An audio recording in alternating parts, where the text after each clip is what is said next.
देखो सोनक चिड़िया। फ्लैशबैक। भैया तेरे छोरा ने गांव के सारे चौपे भगा दिए और चेहरा तो हमारे चौपे ने ला 6 रुपया भर दे। ठीक है भैया, करूँ मैं कोशिश तेरे चौपन ने मंगवाऊं उल्टे। थोड़ा यहाँ हो रे। हाँ चाचा। थोड़ा मैंने सुनी तुमने गांव के चौपे भगा दी गई हैं। चाचा भगाए ना वे हमने आजाद करे, उनने आजादी दिलाई है चाचा। आज हमने 15 अगस्त चाचा दोनों पता चाचा वे चौपे इतनी मोटी जंजीरन में चकर रखे देखिए नार में निशान पर रहे चाचा उनके इतनी मोटी जंजीर खूटान के बांध रखे इतने से लवारे चाचा वे भी खूटान के बांध रखे इतनी मोटी जंजीरी। आज हमने वे आजाद करवा दिए चाचा और देश भक्ति का काम करे। आज हमने आज के दिन हमारा देश आजाद हुआ चाचा तो हमने आज चौपे आजाद करवा दिए। देखो सोनक चिड़िया। बेटा मैंने भी आज तुम घर से लेकर के ना मैंने भी देश भक्ति का काम कर दियो, मैंने तुम आजाद ही कर दिए। ठीक है ना, जवाब मत कह दी चाचा मैंने कह रहा हूं आज मैं दुनिया में आ जाइए फाड़ के कर दूंगा। चाचा तुमने खोल दी ना ठीक है।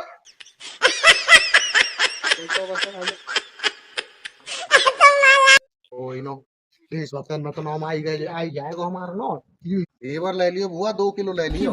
चल बेटा बहुत बढ़िया है। अब एक फल ले लिए तेरे लिए 4-5 किलो। मेरे तो दोनों हाथ भिड़े पड़े हैं। अरे कहाँ जा रहा हूँ मनीष, आज तो नई लत्ता पहन रहा के।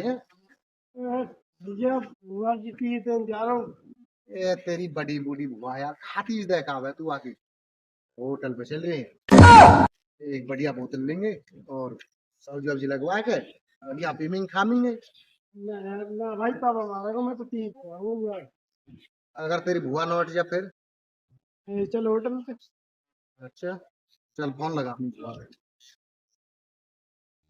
बात कर। हेलो बुआ राम राम। राम राम बेटा, सुना। ठीक हूँ बुआ। बुआ मैं बात कह रहा हूँ, मैं तेरी चीज लेकर आ रहा हूँ। अच्छा बेटा घेवर ले लियो। घेवर ले लियो बुआ 2 किलो ले लियो। चल बेटा बहुत बढ़िया है। अब एक फल ले लिए तेरे लिए 4-5 किलो। मेरे तो दोनों हाथ भिड़े पड़े हैं। बढ़िया बेटा आ जा तो। बुआ पर मेरी जान का तो एक दिक्कत बन गई। का है वो बेटा? मेरी तो मोटरसाइकिल खराब है बुआ। अरे फिर किराए भारी था आजा बेटा। बुआ किराए भाड़े तो तुम आ जाऊंगा पर तेरी विदा ते अलग मुँह पे पैसा ना है।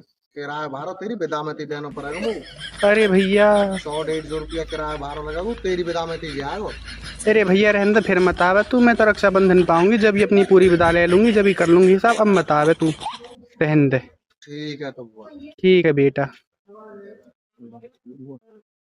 चला आजा लेंगे बढ़िया वाली है। बा एक बात बताओ यार, निष्ठा से काम चल जाएगा त्योहारो हैं? ऐसी निष्ठा दिखाए कर हम भले आदमी हो क्या कहते हद कर रखे यार। तब मैं दमा तो मैंने आगे करके दिखाया ना हरकत ने दिखा लट उड़ा दूंगा कति। ज्वार काट ले का। अरे ज्वार नो काटी यार, कोई बाढ़े भाग जाए। तू बता कोई बढ़िया बात है बाढ़े भाग के चले जाए वहां मेरे आगे आगे ना कोई कसम से मैं कहती लट के मारा नार उड़ा दूंगा बाकी है। अरे तो और कोई ना, कल हके गई मोस्टल पा तेरी सेटिंग। ओ, मेरी सेटिंग ना हो। अच्छा तेरे चक्कर चल रहा हुआ थे। ओले बोल कोई सुन लेगा। गुआ उठा के फेंकू और निहार काटू। ओए क्या उठाए कर नहीं फेंकेगा तू? ये शिल्पा की निशानी है और इसकी रखवाली अब मैं करूंगा। देखो कौन हटावे आए हो कहीं। चल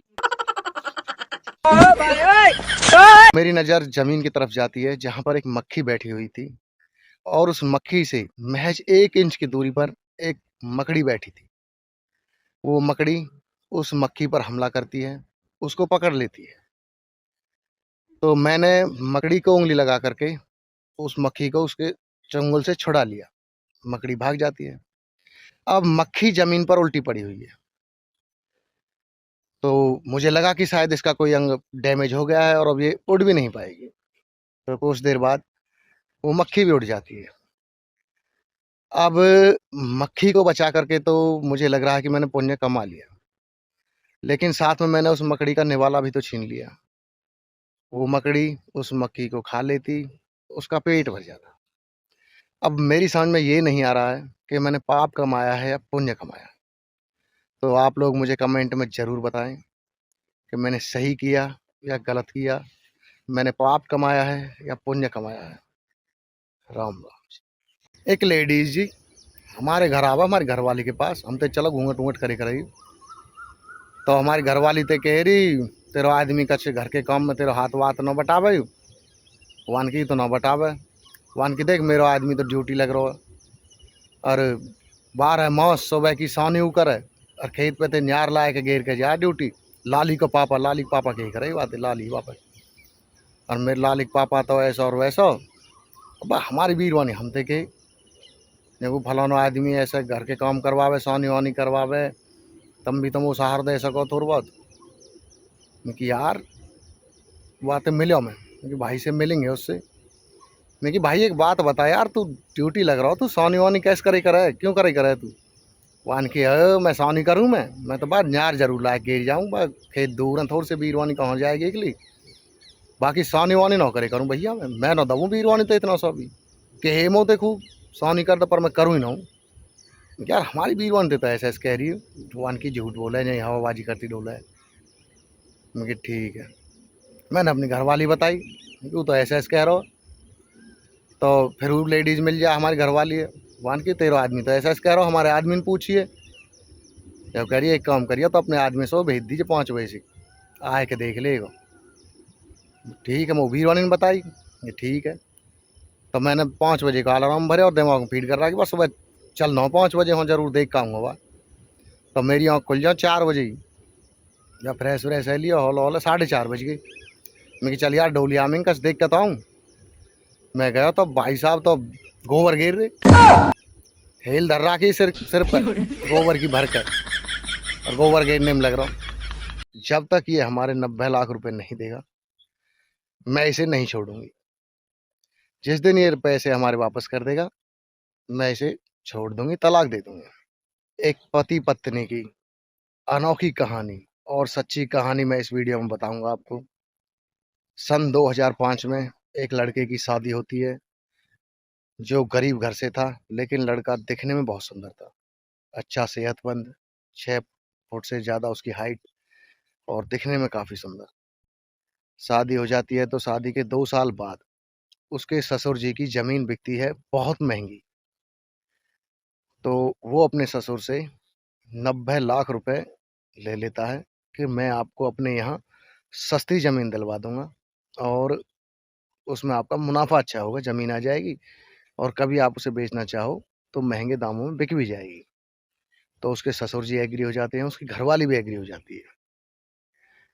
तो उस पैसे से उसने पहले अपना घर बनाया, कुछ प्रॉपर्टी खरीदी, कुछ पैसा अपने पास रखा।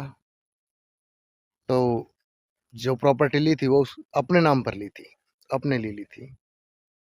तो उसके ससुर ने उससे कहा भाई मेरे पैसे दे, ज़मीन तो तूने मुझे दिलाई नहीं, अब तू मेरे पैसे दे। तो वो बोलता है कि चलो कोई नहीं, 1-2 साल आप वेट करो, मैं ये मेरी जो मैंने ज़मीन ली है इसके रेट जैसे ही बढ़ जाएंगे मैं आपको आपके पैसे दे दूंगा। तो घरवाली भी उससे कहती कि मेरे पिताजी के पैसे वापस कर दे, तो वो पैसे वापस नहीं कर। तो उसका ससुर उसकी घरवाली से बोलता अपनी बेटी से कि बेटी तू इसे छोड़ दे, ये आदमी सही नहीं है, इसने मेरे साथ धोखा किया है और ये आगे चल के तेरे साथ भी धोखा करेगा, तू इसे छोड़ दे, अभी वक्त है, मैं तेरी शादी कहीं और कर दूंगा, ये लालची इंसान है। तो वो बेटी कहती है पिताजी जब तक ये हमारे 90 लाख रुपए नहीं देगा मैं इसे नहीं छोड़ूंगी, जिस दिन ये पैसे हमारे वापस कर देगा मैं इसे छोड़ दूंगी, तलाक दे दूंगी, डिवोर्स दे दूंगी। तो ऐसा करते करते आज भाई 2026 चल रही है, 21 साल उनकी शादी है गई, बच्चे उनके जवान है गए, लगभग शादी योग्य ही है गए। तो वो पत्नी आज भी इसी शर्त पर रुकी हुई है कि जिस दिन तू मेरे 90 लाख रुपए दे देगा मेरे पिताजी के, उस दिन मैं यहाँ से चली जाऊंगी। अब वो पैसे देगा नहीं, नहीं दे रहा, वो बोल रहा है कि अगर मैं तुझे पैसे दूंगा तो तू मुझे तलाक देकर चली जाएगी, और मैं तुझसे बहुत प्यार करता हूँ, मैं तुझे छोड़ना नहीं चाहता। बताओ, 2007 से शुरू हुई ये कहानी 2026 तक आ गई है, और ऐसे ही आगे बढ़ती भी रहेगी। अगर कहानी अच्छी लगे तो शेयर कर दिए। राम राम।